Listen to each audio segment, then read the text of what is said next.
اعوذ باللہ من الشیطان الرجیم بسم اللہ الرحمن الرحیم سورۃ قلم آیت 41 ام لہم شرکاء فلیأتوا بشرکائہم ان کانوا صادقین، یا ان کے کچھ شریک ہیں تو اپنے شریکوں کو لے آئیں اگر سچے ہیں، یعنی کیا ان کے لیے شرکاء ہیں جو ان کی موافقت کریں، وہ ان کی کفالت کریں تو انہیں لے آئیں اگر اس کے بارے میں سچے ہیں، یعنی جھوٹے شریکوں سے کہلوا دیں ہم جنت دلوا دیں گے، اور اگر وہ کہیں تو ان کا دعویٰ بھی باطل ہے۔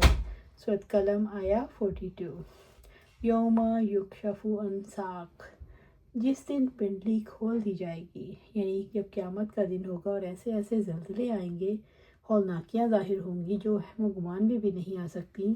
باری تعالیٰ اپنے بندوں کے درمیان فیصلے کرنے اور ان کی جزا و سزا دینے کے لیے تشریف لائیں گے، بس وہ اپنی مکرم پنڈلی کو ظاہر کریں گے جس سے کوئی چیز مشابہت نہیں رکھتی۔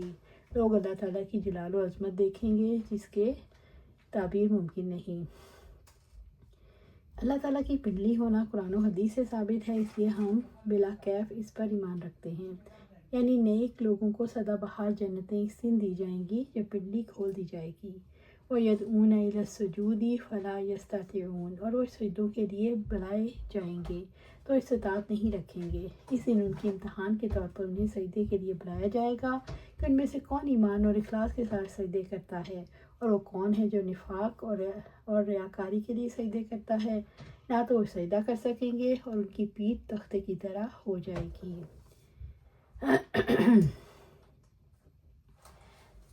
ابو سعید خدری رضی اللہ تعالیٰ عنہ نے بیان کیا کہ آپ صلی اللہ علیہ وسلم سے سنا فرما رہے تھے، ہمارا رب قیامت کے دن اپنی پنڈلی کھولے گا، اس وقت ہر مومن اور ہر مومنہ عورت اس کے لیے سجدے میں گر پڑیں گے، صرف وہ باقی رہ جائیں گے جو دنیا میں دکھاوے اور ناموری کے لیے سجدہ کرتے تھے۔ جب وہ سجدہ کرنا چاہیں گے تو ان کی پیٹھ تختہ ہو جائے گی اور سجدے کے لیے نہیں مڑ سکیں گے۔ سورۃ قلم آیا 43 خاشعات ابصارہم، ان کی نگاہیں جھکی ہوں گی۔ دنیا میں نماز نہ پڑھنے والے مغرور لوگوں کی نگاہیں خوف کی شدت سے جھکی ہوئی ہوں گی۔ ترہقہم ذلہ، ذلت ان پر چھا رہی ہوگی، ذلت ان کو ڈھانپ لے گی اور شدید حسرت اور ندامت میں ہوں گے۔ وقد کانوا یدعون الی السجود وهم سالمون، حالانکہ بلا شبہ انہیں سجدوں کے لیے بلایا جاتا تھا جبکہ وہ صحیح سالم تھے، یعنی دنیا میں انہیں نماز کے لیے بلایا جاتا تھا جب وہ صحیح سالم تھے۔ وہ تکبر کی وجہ سے سجدہ نہیں کرتے تھے، وہ نمازوں سے جی چراتے تھے۔ قیامت کے دن انہیں سجدہ نصیب نہیں ہوگا کیونکہ اس دن اللہ تعالیٰ ان پر سخت ناراض ہوں گے، ان کے سارے اسباب کٹ جائیں گے، اس دن ندامت اور عذر کام نہیں آئیں گے۔ سورۃ قلم آیا 44 فَذَرْنِي وَمَن يُكَذِّبُ بِهَذَا الْحَدِيثِ، چنانچہ مجھے اور اس کو چھوڑ دو جو اس کلام کو جھٹلاتا ہے۔ اس آیت میں قرآن و حدیث کی مخالفت کرنے والوں کے لیے بڑی وعید ہے۔ آپ انہیں مجھ پر چھوڑ دیں، میں خود ان سے نمٹ لوں گا۔ سَنَسْتَدْرِجُهُم مِّنْ حَيْثُ لَا يَعْلَمُونَ، ہم ضرور انہیں آہستہ آہستہ لے جائیں گے جہاں سے وہ نہیں جانیں گے۔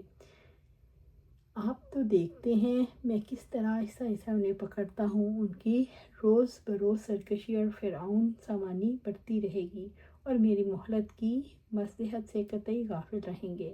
آخر ایک دن پاپ کا یہ گھڑا ٹوٹے گا، ان کا بھانڈا پھوڑے گا، میں دفتن انہیں پکڑ لوں گا۔ جب گناہ پر گناہ کے باوجود انہیں ڈھیل ملے گی اور عیش و آرام اور مال و دولت میں برکتیں دیکھیں گے تو ہمیشہ سمجھیں گے ہمارے عقیدے اللہ تعالیٰ کو پسند ہیں اور اللہ تعالیٰ کی نگاہ میں ہم بڑے باعزت ہیں۔ سورۃ قلم آیا 45 وَأُمْلِي لَهُمْ، اور میں ان کو مہلت دوں گا، یعنی ہم نے انہیں مہلت دے رکھی ہے، انہیں مال اور اولاد میں برکتیں دی ہیں، انہیں عیش و آرام میں وسعت دی ہے جس سے ان کے دماغ خراب ہو گئے ہیں اور وہ اکڑ گئے ہیں۔ اِنَّ کَیدِی مَتِین، یقیناً میری خفیہ تدبیر بہت مضبوط ہے۔ یہ ایک تدبیر ہے۔ ابو موسیٰ رضی اللہ تعالیٰ عنہ نے بیان کیا کہ آپ صلی اللہ علیہ وسلم نے فرمایا، اللہ تعالیٰ ظالم کو چند روز دنیا میں مہلت دے دیتا ہے لیکن جب پکڑتا ہے تو پھر نہیں چھوڑتا۔ قیدہ کا معنی کسی کو سر انجام دینے کے لیے خفیہ تدبیر کرنا۔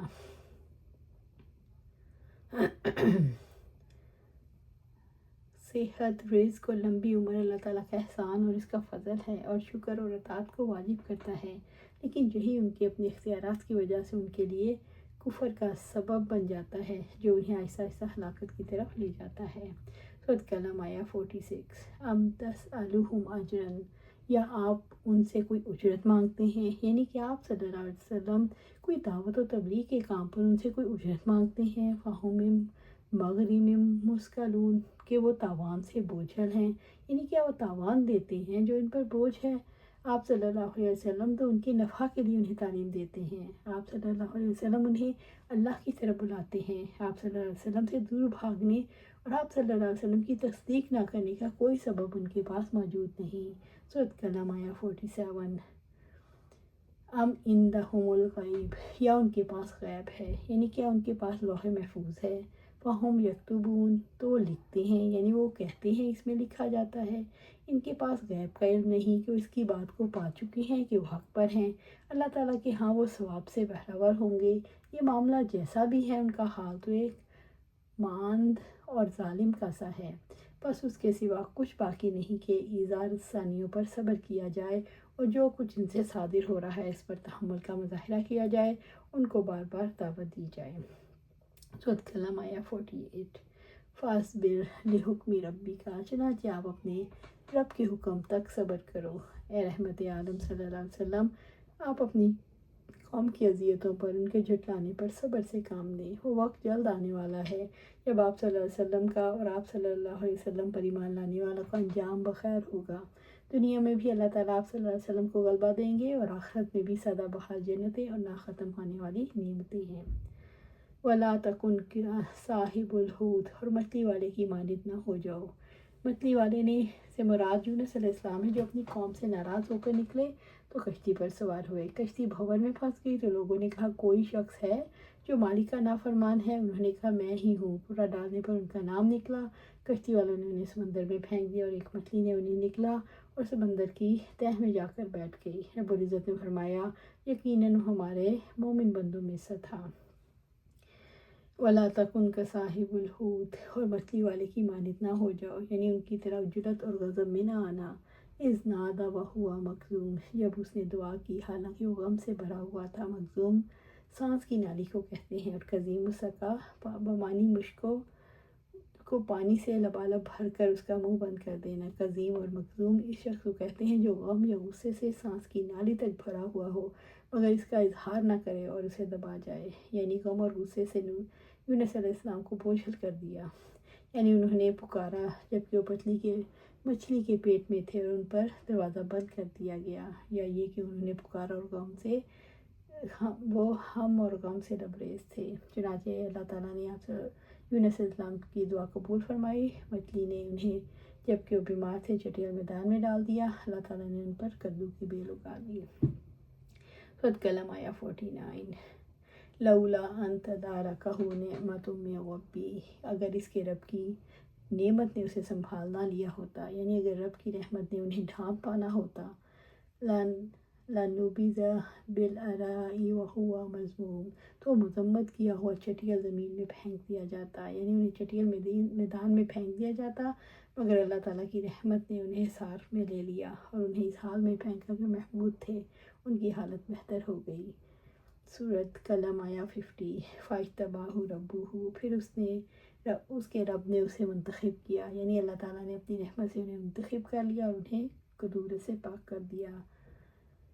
فَجَعَلَهُ مِنَ الصَّالِحِينَ، پس اسے نیک لوگوں میں شامل کر دیا، یعنی انہیں نبوت اور رسالت عطا فرمائی، انہیں نیکی میں کامل کر دیا، انہیں گناہ سے بچا لیا، انہیں نبوت لوٹا دی اور ان کی شفاعت ان کے حق میں، اپنے حق میں اور ان کی قوم کے حق میں قبول کی، اور انہیں 1,00,000 یا اس سے زائد لوگوں کی طرف بھیجا۔ ابن عباس رضی اللہ تعالیٰ عنہ بیان کرتے ہیں کہ آپ صلی اللہ علیہ وسلم نے فرمایا کسی شخص کے لیے یہ لائق نہیں کہ مجھے یونس بن متی سے بہتر قرار دے۔ سورۃ قلم آیہ 51۔ وَإِن يَكَادُ الَّذِينَ كَفَرُوا لِيُزْلِقُونَكَ بِأَبْصَارِهِمْ لَمَّا سَمِعُوا الذِّكْرَ، اور قریب ہے وہ لوگ جنہوں نے کفر کیا آپ کو اپنی نگاہوں سے ضرور ہی پھسلا دیں جب وہ ذکر سنتے ہیں، یعنی کافر آپ صلی اللہ علیہ وسلم سے بغض رکھتے ہیں، اسی وجہ سے گھور گھور کر نظر لگانا چاہتے ہیں۔ اگر اللہ تعالیٰ کی حمایت اور آپ کی پناہ نہ ہو تو یہ آپ کو پھسلا دیں۔ معلوم ہوا نظر کی تاثیر اور اس کا لگ جانا برحق ہے، اللہ تعالیٰ ہی کے حکم سے ہوتا ہے۔ نظر، آپ صلی اللہ علیہ وسلم نے فرمایا نظر حق ہے، اگر کوئی چیز تقدیر پر سبقت کرنے والی ہوتی تو نظر کر جاتی۔ بہرحال جب تم سے نظر بد کی وجہ سے غسل کروایا جائے تو غسل کر لیا کرو۔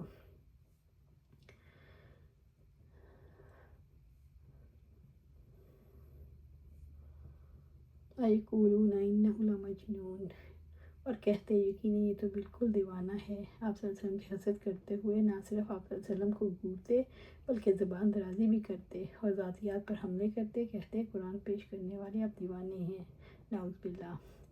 سورۃ قلم آیا 52۔ وما ہوا الا ذکر، حالانکہ وہ نصیحت کے علاوہ کچھ نہیں۔ قرآن حکیم سارے جہان والوں کے لیے نصیحت کے سوا کچھ نہیں۔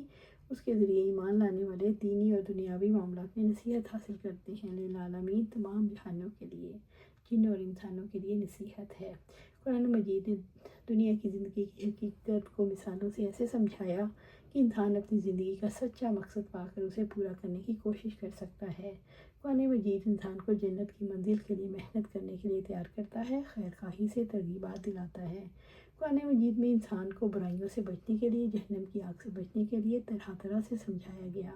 قرآن مجید میں انسانی زندگی کی رہنمائی کے لیے واضح پروگرام دیا گیا۔ زمین پر رہنے والوں کی انفرادی اور اجتماعی اصلاح کے لیے دل لگتے دلائل گزشتہ قوموں کی ہلاکت اور آخرت کے انجام سے اللہ تعالیٰ نے قبول کرنے کے لیے تیار کیا۔ یوں ثابت ہوتا ہے قرآن مجید جہان والوں کے لیے نصیحت اور خیر خواہی ہے۔ اللہ سبحانہ تعالیٰ سے دعا ہے ہمیں قرآن و سنت پر عمل کرنے کی توفیق دے، اس پر جما دے اور جنت الفردوس کے اعلیٰ مقام پر اپنے پاس گھر عطا فرمائے۔ آمین یا رب العالمین۔